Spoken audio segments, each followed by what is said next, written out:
Hello everyone, welcome to the 2015 iRacing.com World Championship Grand Prix Series preview show here on RaceSpot TV.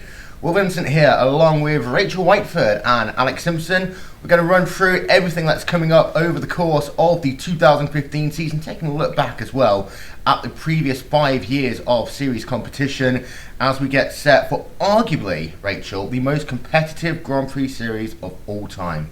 It is indeed, Will. Hi, Will, Alex.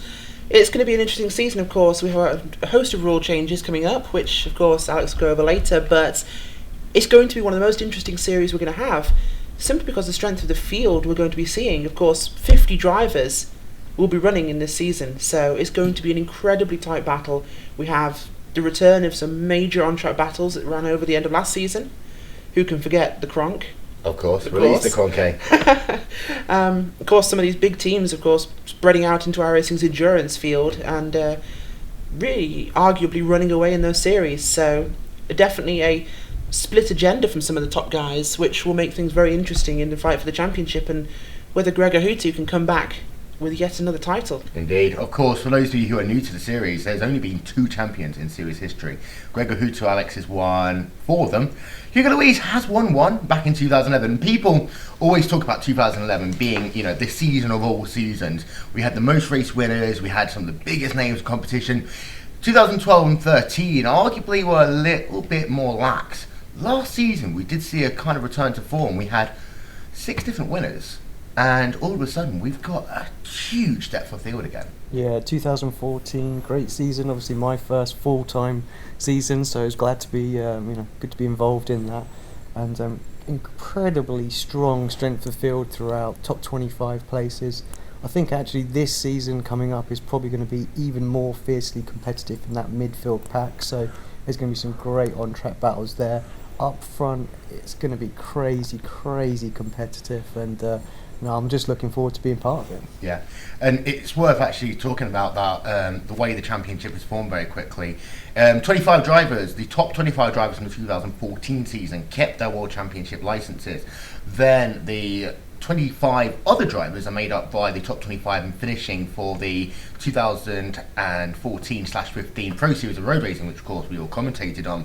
And there was a couple of people who missed out, of course. I think Alexia Loma is that driver who everyone's talking about not making that field, Rachael. But there were some great drivers that came through. And, of course, we've got to start at the very top. Mitchell de Jong, perfect score, only lost run race all season. That was the second place finish of Watkins with Ati Kirchhoff.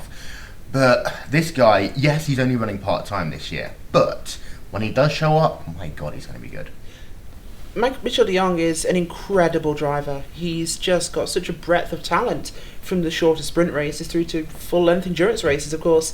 Who can forget him running in the 24 Hours of Daytona? Yep. He ran in the RaceSpot 24 Hours of Spa. Yep. I'm sure he'll be running the rest of the endurance calendar this season. And he's just consistent. He runs the fastest times we see, and he does it lap after lap. He can look after his tyres on a long run.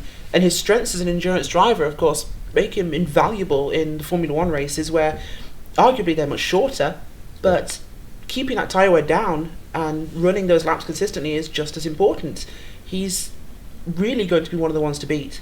And of course, one big story of de Jong, Alex, is he's moved from Orion Race Team over to Coanda Simsport.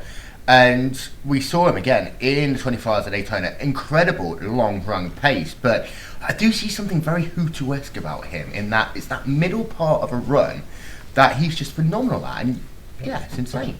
Yeah, exactly. Relentless pace, race pace. Phenomenal driver, of course, brings with him some real world experience. Perhaps Coanda, been missing that compared to Redline. Of course, Redline had Stanaway previously, so. And I know that Kirchhoff works with some real-world drivers as well. So that's something that perhaps Coanda have been missing in the past. So maybe that will just, elevate them up to the Redline level. And there was only a few points separating them at the top at the end of last season. So I think it's going to be really interesting to see how that plays out, how he fits in with that team and how they work together. And I think those two teams really could be going hammer and tong all season long. Right, before we head on into 2015, let's give you guys a brief recap of what has happened in the past 5 years of World Championship competition. Let's go down memory lane. Series started in 2010. It was originally actually called the World Championship of Road Racing. Ran 1 year in the Dallara IR05, and then 2011. Since then has run in the Williams FW31. Now, as I say, Gregor Hutu has won 4 titles. Hugo Luis has won 1. Number of winners, of course, in the series as well.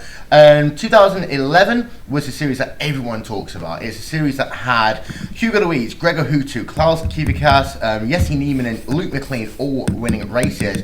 2012, of course, Gregor Hutu even starting his run of championship domination, winning with 8 wins, edging out Hugo Luis, who had 6. Ati Kirchhoff in his first full season of competition, claiming 2 victories. And Alex, that one thing from 2012 that stands out more than anything else, Riku Hadatalo, Road Atlanta, stunning the entire iRacing community with pole position. And let's not forget, he wasn't even a World Championship driver. He was racing up in the series, pole position, podium finish. Arguably, I think, probably the single most impressive feat by one driver in series history. Yeah, I don't honestly think there's been another, there's a couple of drivers got close to it, second row, second place, but Ricky the only driver to get it on pole. That's no small feat whatsoever, and I believe he went through that season, didn't even need to qualify through the Pro Series, managed to score enough points as well. So, he's on his own this season, but that was just a stunning performance, and that was just about when I started to pay really attention to the series itself, and it was great to see that drivers could do that, and actually for upcoming drivers you think, well, someone else can do that, then let's get in there and have a go. 2013, first time actually anyone except for PSR TV had broadcast races. Now, Hutu and Luis that season, Rachel, they started pretty much matching each other after 4 rounds. They each had 2 wins, a second place and a third place. Then Sebring comes along, and Cronke and Luis have a near miss. Actually cost them. The amount of time they lost allowed Hutu to disappear. He won that race.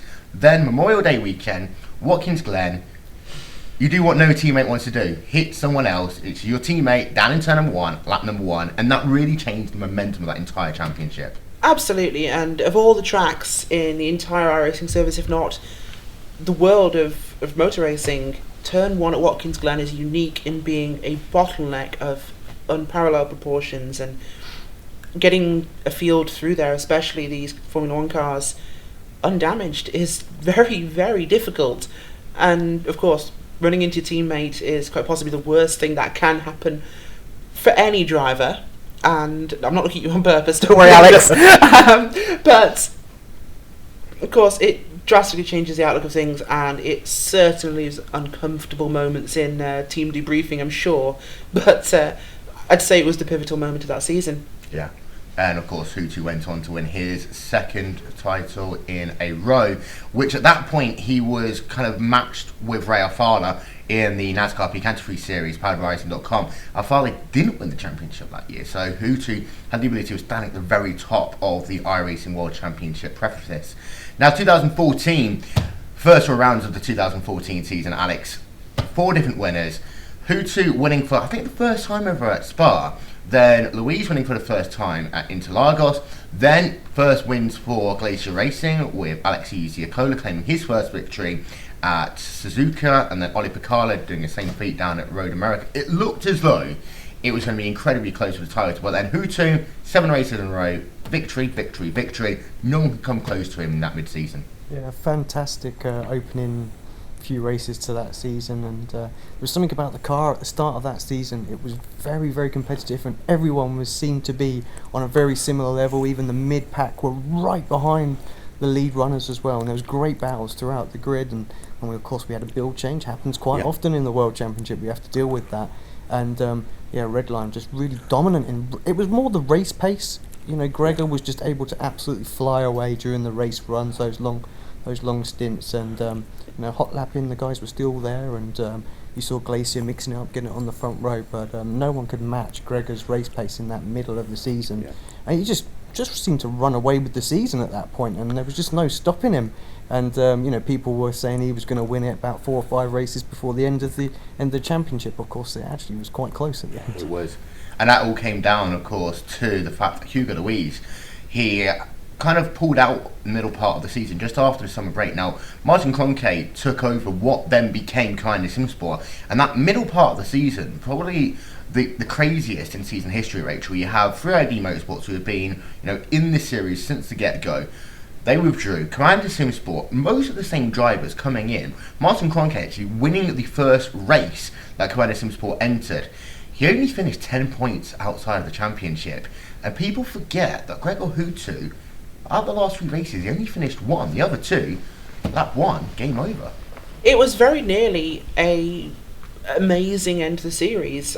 Obviously, it was still an amazing end to the series, but it was very nearly a very different story. And Martin Kroenke came in with such dominant force. He was amazingly fast and consistent, and he had some incredible runs. Of course, let's not forget, throughout the 14 season, Hutu suffered massively in qualifying. Yeah.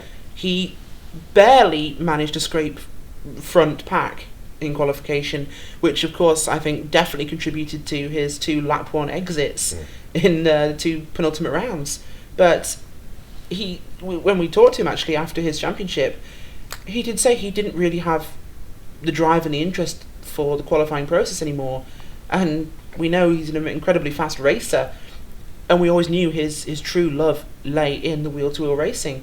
And I think we saw one of his best actual drives in that final round at Zandvoort, where it could well have been him or Martin Kroenke. Yeah. And Hutu pulled out what I think was the drive and the sequence of the season when he was coming in for his pit stop, because he set the fastest in-lap and fastest out-laps and passed Kroenke in the pits, and that decided the championship. It was a true moment of Gregor Hutu brilliance. I do feel bad for Enzo Benito actually winning his first race in series history, and he only gets about 5 seconds worth of fame, because immediately it's like Gregor Hutu's your champion. But yeah, Enzo Benito did win that day, and ironically, had Hugo Luis retired a little bit earlier, Alex, Kroenke would have been champion. Very easily. There was just so few points between them, and I'm sure they look back at it in hindsight and think, wow, actually we should have pushed Martin a little bit earlier on in the season, and you never know. But it's going to be interesting to see how it plays out next season, of course, because Hugo's back, and Martin's going to be pushing. He'll want to go one step better, and then you've got Mitchell in there as well. So yeah, it's going to be an interesting team dynamic. I think both teams actually. It's going to be the top 2 teams, of course, of the series, I think, and 2 of the strongest lineups we have. Coanda, of course, just seeing their pace this season though, and this year so far in the endurance events, has been unmatched. Yeah. Apart from one round of Neo where they ended up crashing out and not finishing, they have just been unstoppable. They've been so far ahead of everybody else, and Redline are going to have to really pull out the stops, because they've been relying, I think, to an extent on Hutu to drag them through. But with obviously Enzo Benito coming through and winning that final round, he's proved he can step up with the big boys and actually come for race wins. Of course, like the end of the 2012 Formula 1 series, who remembers the winner of Interlagos? No. Sorry. No? Jenson Button, just in case anyone was wondering. Yeah, but no one remembers it, because it was all about that final finishing position of Vettel. And of course, we had the same with Hutu, and it's been... Redline have almost needed Hutu, I think, to an extent. And they need to strengthen the rest of the lineup, which they are doing, and it's going to make it really interesting. But the experience now that Kroenke has, and that they bring obviously Mitchell de Jong in, it's a powerhouse of performance, I really think. Yeah, we'll compare Coanda and Redline in a moment, actually, and I think you make a very good point. Last year, the fact that Luke McLean, Ben Cornett didn't really do much, and also, Alex, the fact that Axel Kirchhoff was running, I'd say, a part-time schedule at best. Redline were really struggling, and I think that contributed directly to how much Hutu probably was able to do in qualifying, which again then meant that he had to do this crazy mid-race pace to get himself into positions to win. Yeah, I mean, it looked as if he'd really gone out there and focused his attention in the weeks of practice ahead, mainly on the race pace. He knew that was important, and perhaps sacrificed some grid places, knowing awful well that he had to have a good car over the long run, and he did that. Enzo clearly worked on, say, the short pace run, because he was always at the top in the qualifying, or there or thereabouts, and perhaps just didn't have quite the luck, shall we say, as well, because he had a terrible season, and I think he would have won a couple more races if it hadn't have been for the odd disconnect here and there. And certainly shouldn't count him out for next season either. Well, before we get into the meat of 2015, Alex, there are a couple of rule changes this year. One concerning actual penalties, and also just changing and sorting out really when you can use drop weeks over the course of the season, which is always an important one that runs to the final rounds of the season. Yeah, so the first 10 races is where we can actually drop a race. So now, of course, if we have a bad race in the first week, we can get rid of that. Where previously it was all season, although it was brought in very late last season as well. And the big change, I guess, really is how the penalty system works. I mean, viewers probably wouldn't have recognised that there was any kind of penalty system before, wouldn't have seen anything. So, of course, the drivers, we were basically had points put on towards our licence, and we could get race penalties and suspensions before, but very rarely happened, to be fair. And now much more strict rules are in place, and I think we might see a slight difference in the dynamic of some of the drivers and the way they overtake, and there certainly won't be any late lunges or anything like that, because it's put in the rules now that if you're not alongside and you go for a move and cause a collision, then you're going to find yourself with a grid penalty, and the grid penalty is actually starting from pit lane as well. So there's some very black and white rules now about what's allowed and what's not allowed. And of course, if a driver has a repeat offence, then they end up a lap down at the start as well. So you might as well rule that race off and do it any more times, and you find yourself actually banned from the series as well. So it's going to be a tough one. And also, to talk about that drop week thing in more detail, Rachel, Hooter would have lost the championship using this year's rule package. Simple as that. Absolutely. The races where he lost points were critical, if anything, in the championship standings, because they were also the races where people like Martin Kroenke were strongest, and that's really not what he needs to do. If he has to drop something, it has to be when his strongest rivals also fail.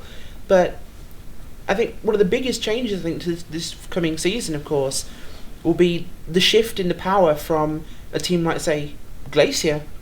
Of course, two of their drivers now going to Redline, which means that extra force in the middle of the Redline and Coanda sandwich is no longer there. There's no longer another powerhouse in the middle that's, not to the same extent at least, that will be getting in their way, that will be denying them points. So when they can use those drop weeks, of course, is going to be vital, and they're going to have to really deliberate over how they choose to use it. It's not going to be a simple case of, oh, we had a bad race this time. They're going to have to really choose to save it just in case they need that, because it could well decide the championship. Every point's going to matter, and we're coming to that point about the two powerhouses, because of course you could have put Orion on that list, but with Young leaving, it comes back down to Ilka Hapala leading that team once again. Ladies and gentlemen, we're going to step aside for just one moment. We'll be back with more after this.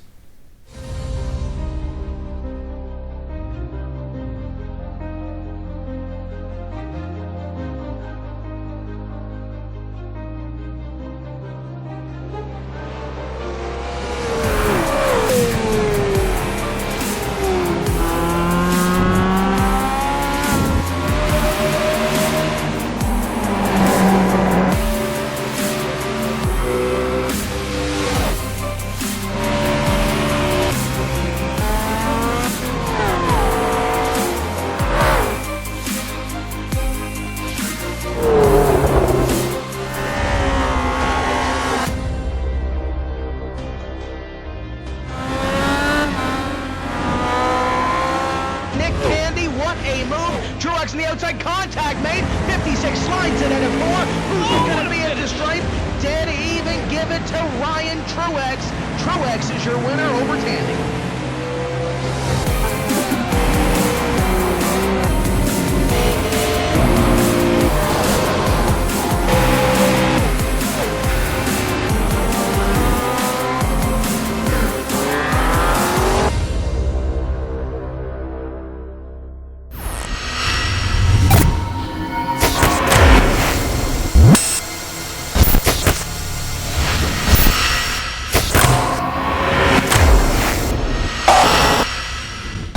ladies and gentlemen, and it's time then to have a look to 2015. And, well, Alex, what other place to start than Team Redline, Gregor Hutu? 4 championships, looking for his 5th. I think the first question is he the greatest sim racer of all time? I think it's hard to say no to that question. You know, as a sim racer myself, I look up and think, yeah, I want to be there. Yeah, very difficult. I mean, there are drivers that are very, very quick out there and on their day can beat him. But I think over the course of a championship, we've seen there's only one driver ever done that, ever beaten him, and that's Hugo. Yeah. And yeah, it's going to be very, very difficult for anyone to beat him. So I'm sure everybody on their targets that they've set is beat Gregor. That's got to be their number 1 priority for this season. So, you know, you have to say yes to that question. And of course, Rachel, after 2014, where Redline, well, but really it was just Hutu and Benito. This year, they're going to be joined by Alexei Ziacola and Oli Picardo, of course, 2 of the race winners from 2014 who are in the Glacier Racing stable. Alex Kirchhoff again going to run himself a part-time schedule, and there is still Ben Cornett lurking about somewhere as well. There is indeed, and those guys are some of the fastest we've seen. Of course, there's something in the water in Finland, I think, because Finland seems to consistently produce incredibly fast aliens. They just have this natural ability, it seems. And those guys, they've been incredibly consistent, of course, winners last year. But I think one of the biggest things there is that stable of Redline has now increased in its, shall we say, pool of ability and its experience, because they bring different thoughts and experience, and of course they will certainly bring shall we say trade secrets across from Glacier to Redline, which can only further their strength. Yeah. And of course Glacier, no slouches themselves in the past, they have secrets, of course, which will now be Redline's. And I think, as I mentioned earlier, Redline had for a time been resting on the laurels of Hutu, and with this season being probably the closest run it's been in his championship career, they had to have realised that things were getting a bit close for their liking, and it very nearly wasn't his season. Of course, Hugo Louis leaving, I think, maybe contributed to perhaps Gregor taking his season, because I think if Hugo Louis hadn't, maybe that would have been contested a little more. But of course, we wouldn't have had the Croncator release, yes, which is now a thing. But Hugo Louis, of course, the only other driver to win a championship, and possibly as alien behind the wheel as he is behind a camera. But hi Hugo, he's definitely one of the fastest out there. Gregor, though, just amazing, and to be fast in both the IndyCar IR05 chassis and the Williams FW31 is no mean feat. Yeah. And let's not forget, he's ridiculously fast in Skip Barber cars, amazingly fast in Star Mazdas. If it has 4 wheels and sometimes less, I mean, I can only imagine if wheels could fall off the cars in iRacing, we'd see him pull a Schumacher at Monaco, driving back with 3 wheels almost as fast as the rest of the field. But he has that ability, and that natural ability has only been garnished by experience. But I think when we saw him suffer with qualifying this season, we've seen his interest wane. And when Gregor isn't interested, Gregor sucks. And of course, he got involved in accidents that weren't his fault, but would the old Gregor have done that? True, and I can almost make a comparison to Mika Hakkinen at that point. Hakkinen was one of the greatest drivers of his generation when he could be bothered. When he couldn't be bothered, I mean, you think back to the back end of the 99 season, it was, you know, meh for him. I think the interesting point is, though, Rach, is will they take points off each other? Because you've got, no offence to Benito, but Benito just wasn't at the level of Hutu last year, especially in the first half of the season. But with 3 drivers and Benito, 3 finished drivers and Benito, so you've got Hutu, you've got Iacola, you've got Picala and Benito, and Kirchhoff, in theory, if he comes to race, who can all win races. They can all take points away from each other, which, when you compare it to Coanda, where they've only really got 3 drivers in the hunt for a title, they could end up doing themselves more harm than good. I think they could, but as we mentioned, they bring a wealth of experience to the team that can only help them all. Of course, this is not a team championship to the same extent. It's a drivers' championship, and having too many race winners in a stable does harm your championship chances, but you'd rather have them there under your control than another team taking points off you, which is not in your control. And I do wonder if we might see a Barrichello situation at Redline, where perhaps team orders might come into effect if Gregor's championship chances are starting to maybe dwindle. Maybe he wins a few races, maybe others catch up, and what if his new teammates are competing and, as you say, taking points off him? Will we start seeing cars falling back? Will we start seeing interesting pit cycles? Yes. Will that fracture the team? Will the competitiveness actually drive a wedge? Well, Dom Duhan, who is the team principal for Team Redline, has always been very emphatic in saying there are no team orders. But there's an interesting point in that, Alex. When you've got so many drivers who are so close together, competitiveness, it is sometimes better to try and split your strategies to beat your competition, and to try and cover each other up. So you can end up, that the drivers amongst themselves have to argue, choose, decide how their pit strategy is going to work, how their start strategy is going to be, what they do to help each other. Someone's always going to win out of that. There is going to be someone who loses, and the one who loses more often than not is going to be that one who keeps on getting disgruntled.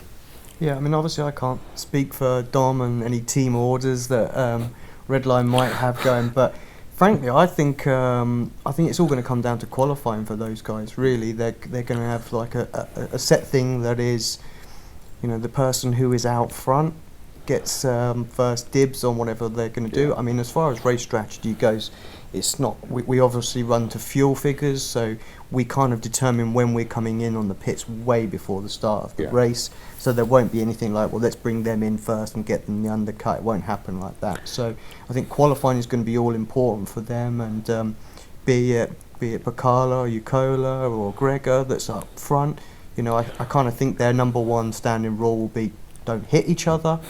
But then they're pretty much free to go. But I don't think we'll see them aggressively racing each other, not in the early going of the season. So the winners really, and who's going to have the run for the championship, I think it's going to be who can qualify the best in the early part of the season, gets good starts and gets away. I think we spoke sort of off air about them taking points off of each other, and I think actually that's going to make the championship very close. And I think by the time we reach round 10, once all the drop rounds are in place, you'll pretty much see them working towards maybe one driver getting in there, because if they're still fighting amongst themselves, then they could just open the doors for another team to come in there and nick that championship. So there's going to be some team orders, but it won't be from the start, and I think it will be probably just the don't hit each other and don't do anything rash. But qualifying going to be all important.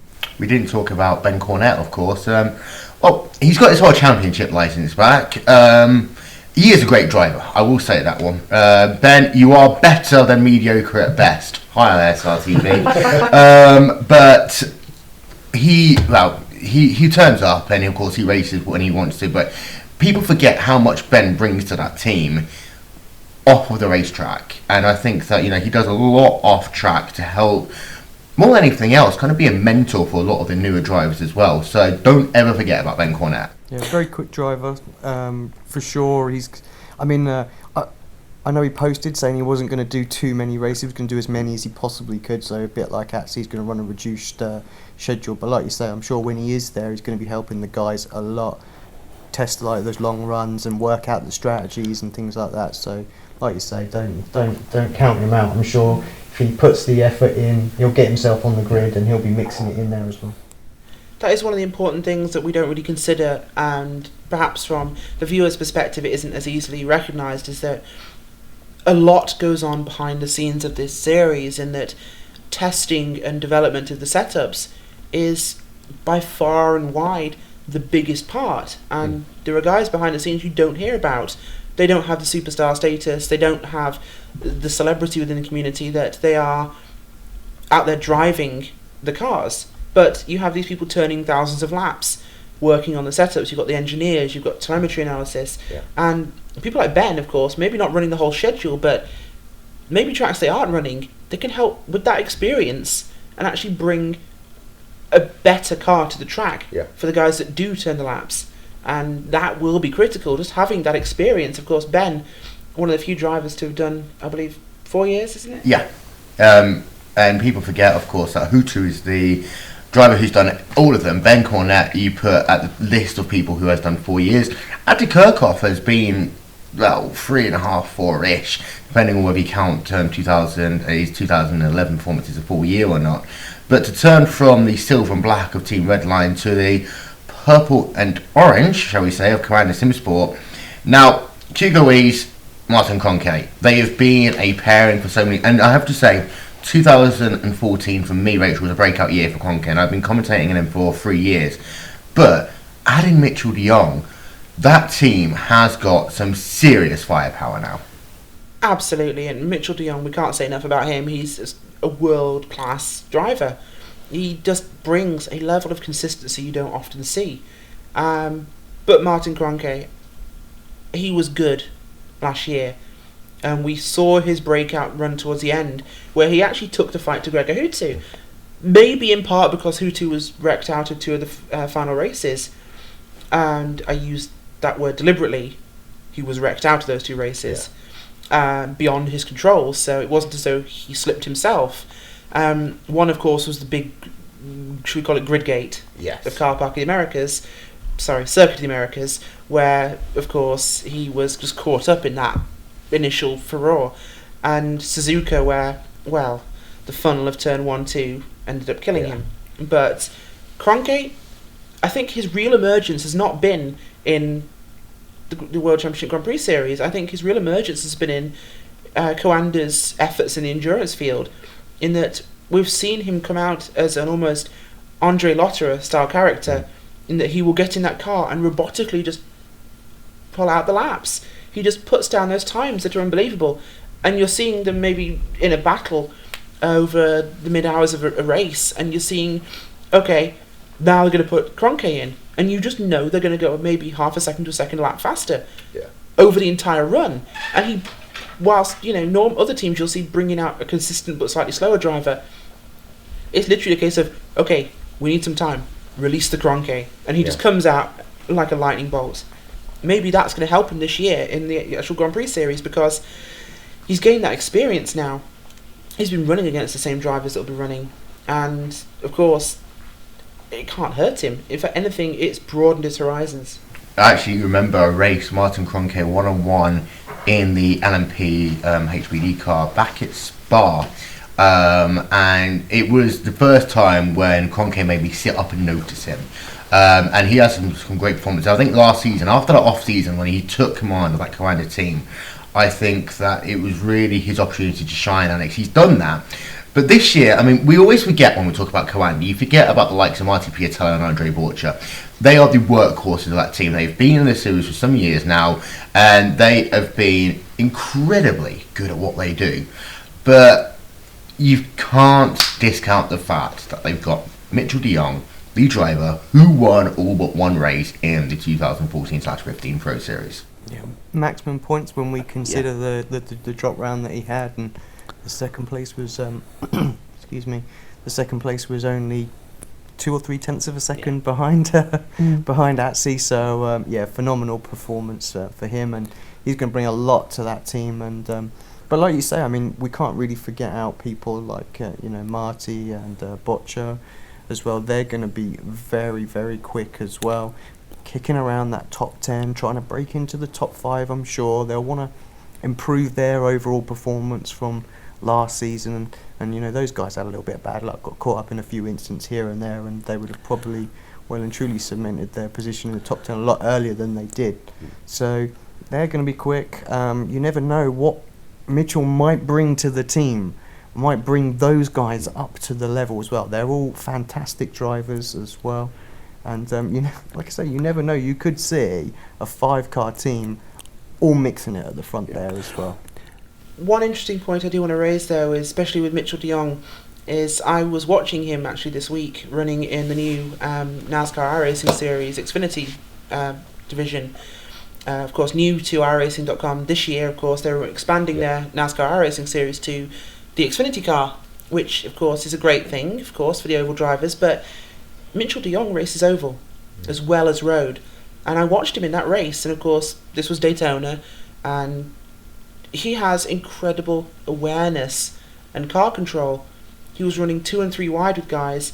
In fact, at one point I watched him actually perform what in NASCAR is referred to as the swap and exchange, where 2 drafting cars swap position on the track. They do it, of course, because the car trailing will overheat, but they were running 2 lanes wide at Daytona, and Mitchell de Jong does the swap and exchange with his partner, making it 3 wide whilst he swaps, and the amount of car control involved in that is incredible.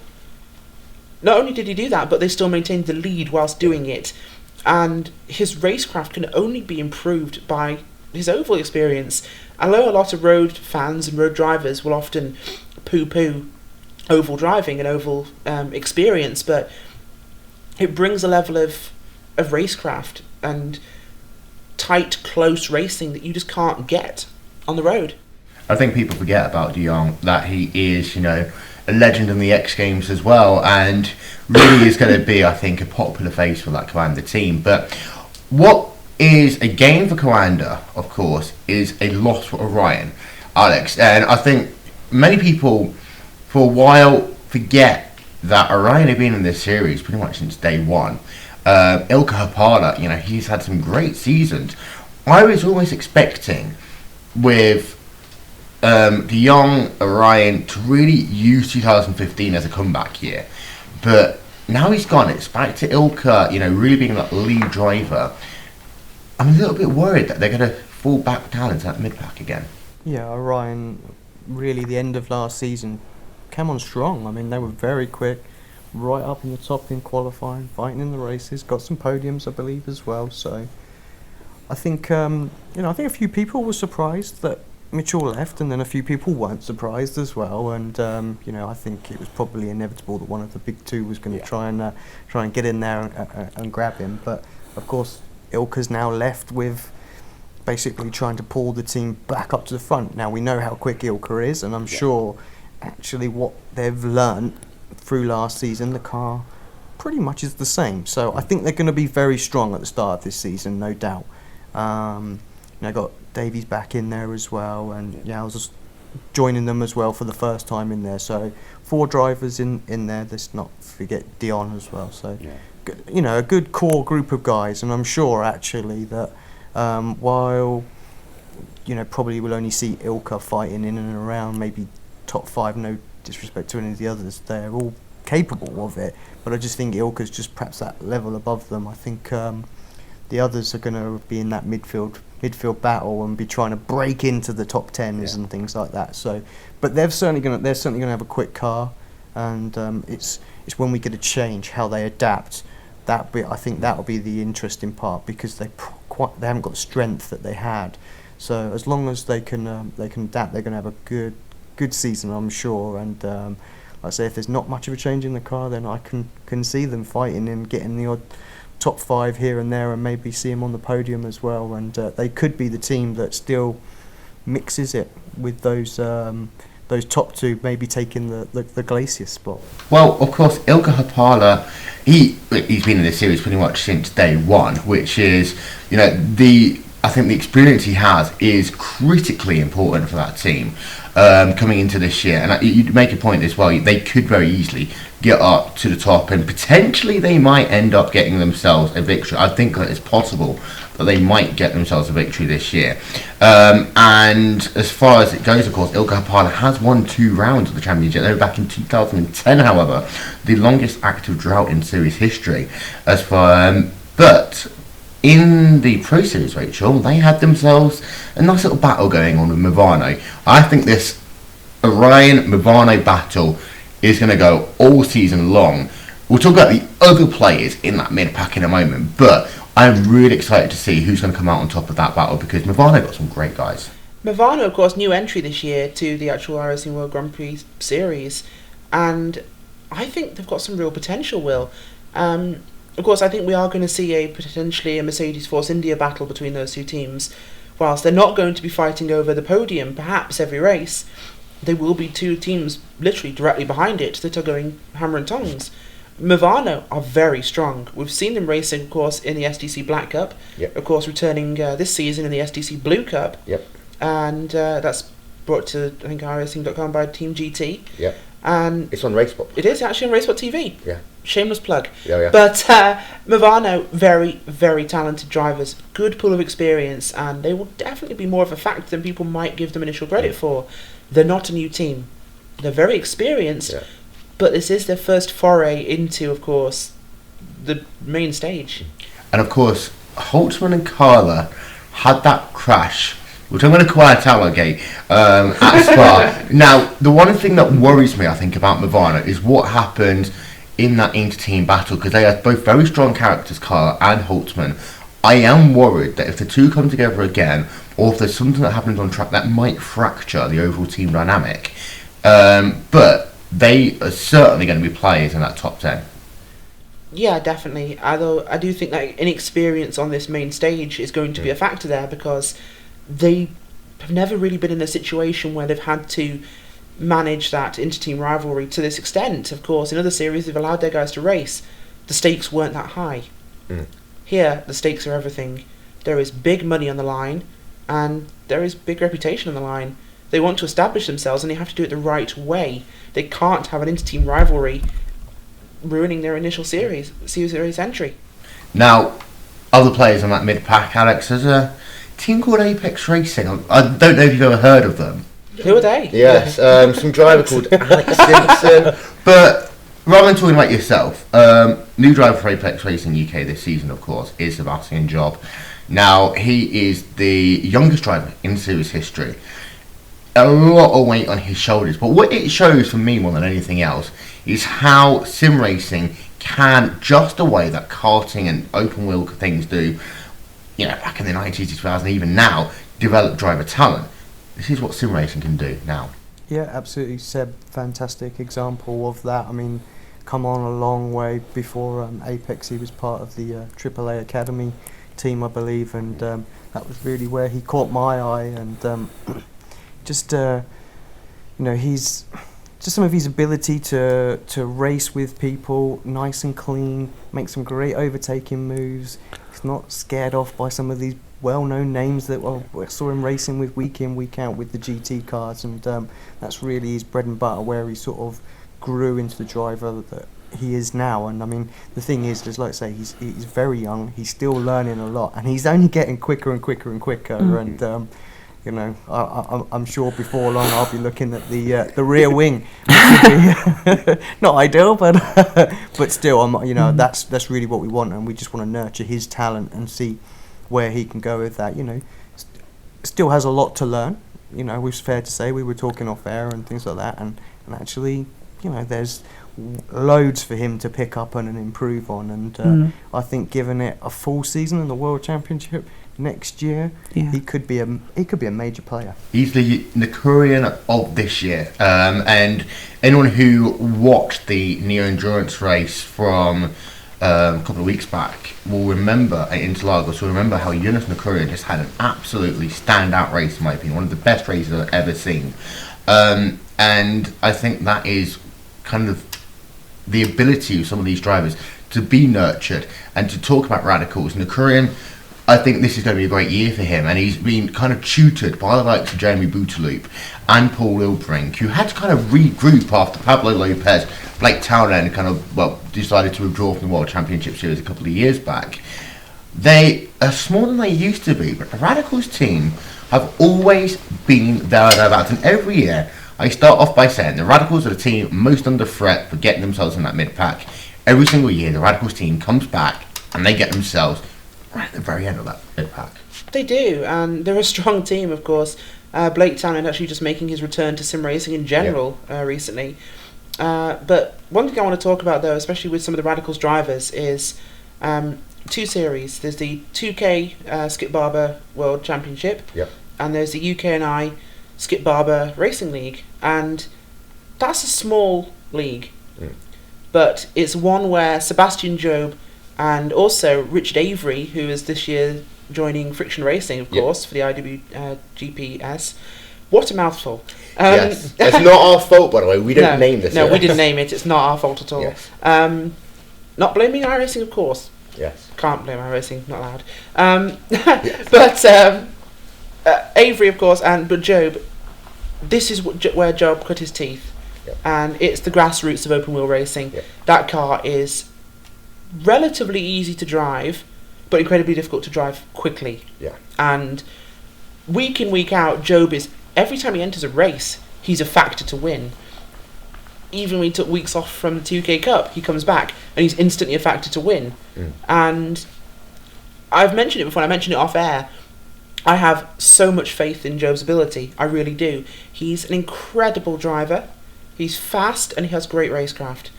But he occasionally makes mistakes because of his inexperience. He's young, one of the youngest, and for his age and for his experience, he's way beyond par.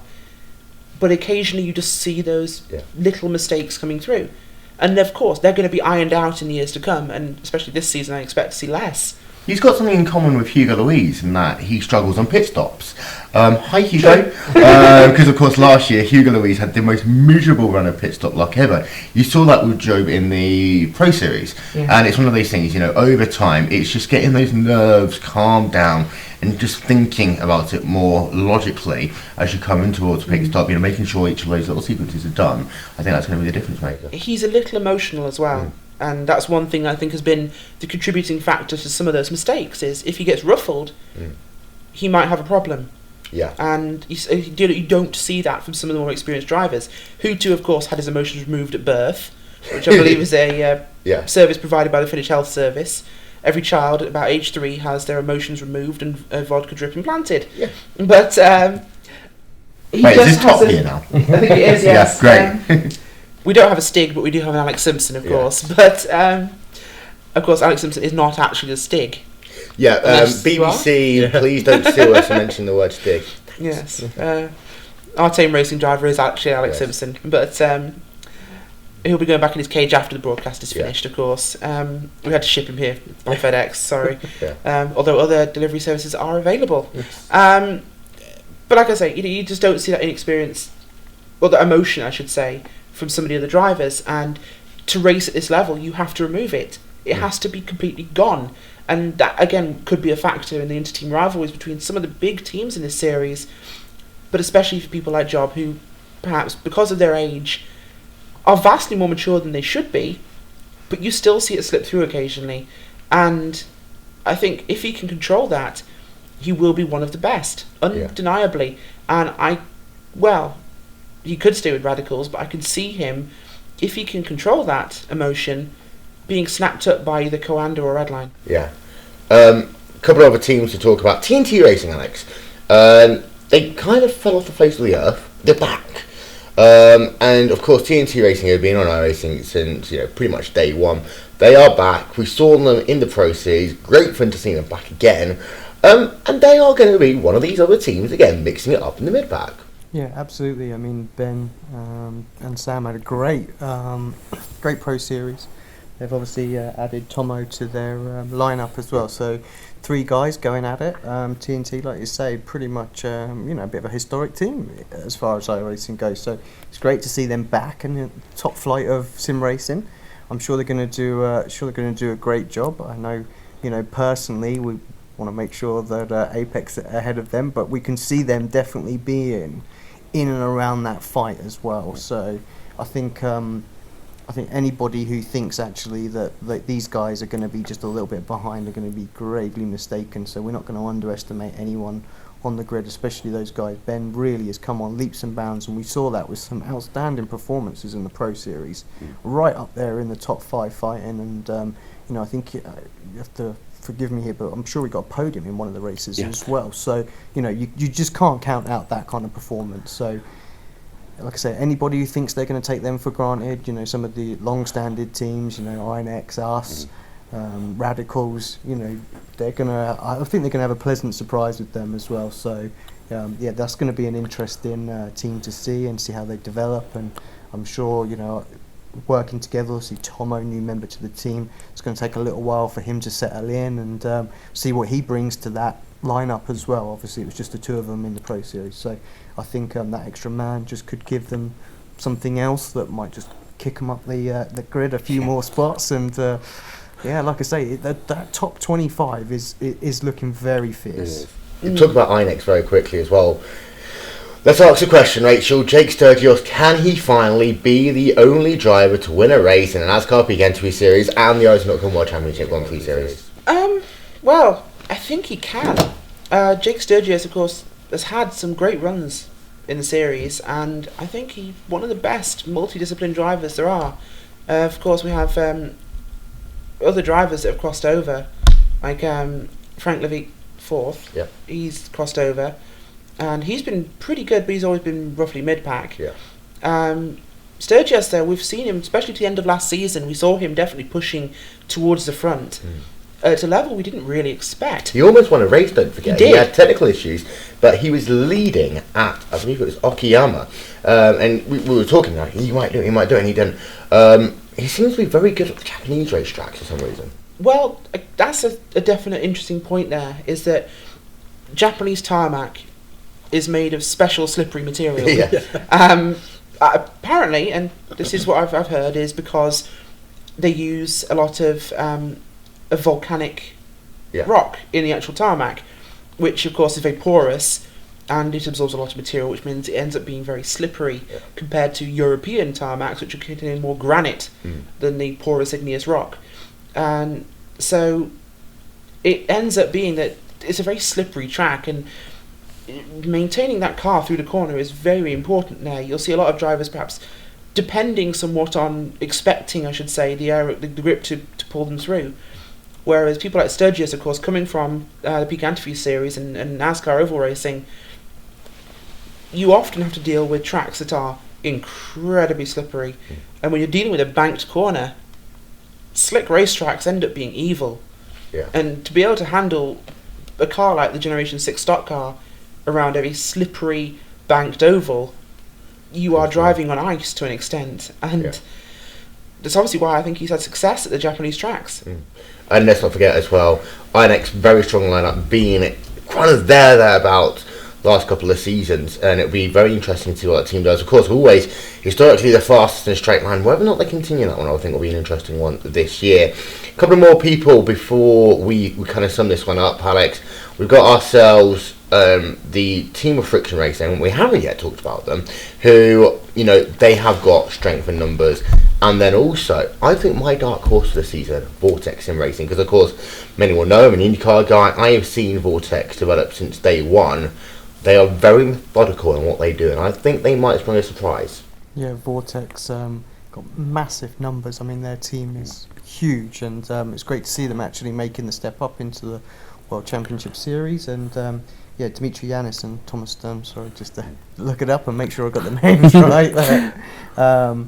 But yeah, they were strong in the Pro Series, and you know, deserved their place on the grid. And I'm sure actually that they're going to be very competitive. It's worth pointing out at the moment, I believe one of their drivers, Michael, is sat top in the Class A series right now. So he's about to get his pro license as well. So there's effectively going to be 3 drivers trying to get on the grid each race. So he's no slouch. Raced him fair few times, and you know, in the IndyCar back in the day as well. So very, very quick driver, and I think those 3 actually going to, like you say, going to be a little bit of a dark horse there. Yeah, but Friction Rachel, well, Friction, we know they can be very quick. Very, very quick team. And one driver I specifically want to mention is actually Richard Avery, who's joining them. Of course, he raced in the Pro Series this season and did pretty well.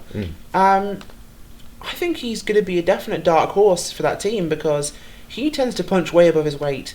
We saw him, of course, most recently running at Interlagos for the 6 hours of Neo, and he dragged that Friction Racing ARX car way up, and he was setting the fastest laps of the race during that mid to late stint that he had the car. And when the driver that took over after him got in, he was nowhere near as quick. And Avery, he of course races the Skip Barber UK series that Sebastian Job races in. With his heart on his sleeve. With his heart on his sleeve completely. Avery is definitely an emotional driver, and that's something he can improve on. He can perhaps dial that back and gain some more of that robotic consistency, but when his mind is on the job, he is incredibly hard to beat. He races close, he races fair, and he is not afraid of putting his car in position he needs to. Yeah. I hate to repeat the Senna quote, but of course we all know the quote from the iRacing Tidbits page of, if you no longer go for a gap, you are no longer a racing driver. And that is a mantra that I believe Avery lives by. He will race people hard. Yeah. And he will race them fairly. Sometimes it can go wrong, but that happens to everybody. But I definitely think he's one of the big factors for friction that will be someone that will help drag them further up than they might be. Yeah, and of course, a couple of people we haven't yet talked about, Fulvio Barazini, Alex, and also Kazuki Omishima, who, well, no one can forget that Canadian race. I think I might have burst a couple of eardrums that day. But Never. Barazini, of course, they form a winner of the series. And Omishima, I think he's knocking on the door. He will get a race win. Yeah, absolutely. Going to be interesting to see how Omishima goes this season. Obviously, running as an independent, left Ronin Racing. So, obviously, major news there, and for reasons we don't know. But it's going to be interesting to see how he goes as an independent driver. I've known him to turn up and be super fast straight off the bat. So. It's going to be really interesting to see how he does, and like you say, I'm sure he's going to mix it in the race. He does something a little bit different with the strategy calls as well. Always does. So that and you see that has such a huge knock-on effect for other drivers that perhaps he's a new Max DeLorca in many ways. Yeah, exactly. Max used to do that. Yeah. That's the thing with Omishima though, is he just pulls the craziest strategy you could ever imagine, and it makes the teams pause for thought and question their own decisions, because he'll go on to something and he'll be blisteringly fast. I know last season we actually we had an Omishima strategy. If he was ahead, is that a thing now? Yeah, exactly. If he was ahead of us on the grid, then we would go really long as well. We knew that the fact is that he's very quick with heavy fuel, and that he can keep these two stoppers behind him even though he's on the one stop. So we would go super heavy as well, take advantage of that, save the tyres, and then just wait for everybody else to pit, pump in the quick lap times, jump the spots, catch up with Omishima, and then pit in, and we're then the lead runners in those sort of two-stop strategies. So be interesting to see if he goes on the same thing and people pick up on that, and we see people doing these extended stints, even though it's not optimal for the tyres to do that. But yeah, for sure, there's going to be. I think Fulvian in some sense was doing that in the Pro Series as well. So I wonder actually if we'll see these two independent drivers really sort of throw a spanner in the works to some of the mid-pack teams with their strategies and how that's going to work out. Going to be a very interesting dynamic with those two. No one knows what they're doing. Pretty obvious to work out what everybody else is doing because everybody else does the same thing in the team. But those two being independent going to be very interesting. We're going to step aside for just 1 second, and we'll be back to sum up and answer some of your mailbag questions after this. Simulated racing can be awesome, but it can also be kind of a free-for-all. Interestingly, auto racing faced the same problem in its earlier days. Whether it was on the back roads, the beaches, or the city streets, the racing was fun. But there was always a certain level of chaos and danger, until some folks came along and put some order to all of this. Stuff like official racetracks, regulations about weight and equipment, and enforcement of standards. That's what gave us high-speed excitement, fast-paced action, and photo finishes. That's when racing became racing. The guys over at iRacing.com have made the same transformation in the world of sim racing. Sure, they've got the most accurate tracks and realistic cars out there, but that's just the start. See, iRacing analyzes the performance and results of each driver in every race, so you can be sure you're always placed in races where the competition will be tight, and that those reckless drivers who ruin it for us all are kept in the pits. Not to mention that with over 45,000 active members already in their vast community, you can find races day and night, so you can always get in on the action. You can even join a league of your favorite series. And since updates are always automatic, you don't have to worry about software and can focus on the track. Zip up your fire suit and check out iRacing.com. Well, welcome back, ladies and gentlemen. Just a couple of quick mailbag questions, and we've got an interesting one from Martin Nagel-Kirkin here, Alex. The manner by which drivers qualify for the World Championship Grand Prix Series, and of course this can kind of apply to the Peak Entry Series as well. Do you think that this is the fairest, the best way of doing it? And I think people forget that it's actually a year-long process to get into the World Championship Series. Yeah, absolutely. I mean, it's you have to make a plan to do it. That's the thing. I mean, when I first joined, it was something you had to do. You know, obviously it does revolve around a little bit of getting your I rating up, so you make it into those top splits. Points are all important, and you can't do it without being in those top splits. But I think the road side, when I look at that, I think actually is pretty fair. I mean, yes, it does take a long time to do. You have to work your way up, and only the fastest guys get into the top splits, to be fair. Yeah. And you have to finish in the top 5 of those races to score the points consistently throughout the season. That's going to get you your pro license. Yeah. I really can't see of any other way they could do it. I mean, True. I don't see any point in going to a different car. There's a lot of people saying, okay, let's do it in a different car. If that's the car that's going to be for the World Championship, then we'll change it. Yeah. But right now it is the F1 that's the car, so you should qualify using the F1. There's no good being fast in the MX-5 but then being terrible in the Williams. It's So like getting a driving license to then go and fly an airplane. It exactly. makes no sense. I mean, I think probably the one tiny little thing I pick on is the top 15 in season 1 and season 2, which it now is. I think it was far more competitive when it was the top 10. Yeah. Not saying that anyone who's got it in the last sort of 3 seasons since they've been doing that isn't worthy of it, because genuinely they are when you look at the names that are in there. But I do think taking that season 3 away was a mistake, actually, if I'm completely honest, and it made the series more competitive throughout the year. The Class A, it was more interesting to watch, and the participation was up. But I mean, as far as obviously the Pro Series goes, in the top 25, that's definitely the way it should be. You tend to find that actually the top 25 people are the ones that are the most committed. Yeah. They turn up every week, they put in the points, regular finish, do what they need to do. Those that have, fast pace but can't keep the car on track, they tend to be ruled out of the Pro Series. Yeah. And and again, the World Championship, those that keep it, again, the top 25 and top 50, it's a nice round number, and actually I think works quite well, and we see a full grid pretty much throughout the whole year in the World Championship. So I think how they've got it now is perfect. If they change the car, then the car that they use to qualify for it has to change with it. Yeah, and I do think that, who knows, endurance racing has imploded. There may well be an endurance one too, which will be amazing. But then also the issue is that you could potentially spread your competition to Finley, which, it's one of the things that, if it is ever considered, I think that iRacing will look at in detail. One more quick one from Cam Stark, Alex. How many hours of setup work go into preparing for a race?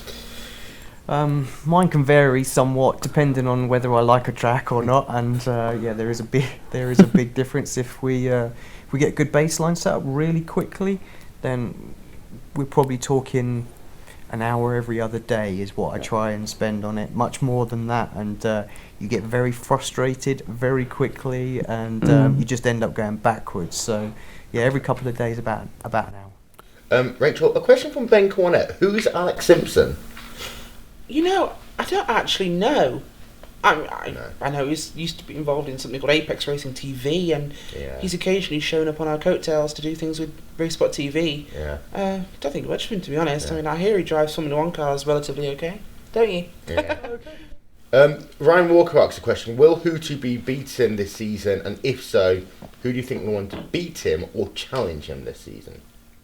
Well, I'll just say first, because I think I already have an answer for this one. But, of course, he's going to say him.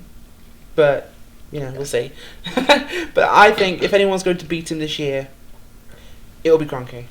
Not Louise? Not Louise, no. Okay.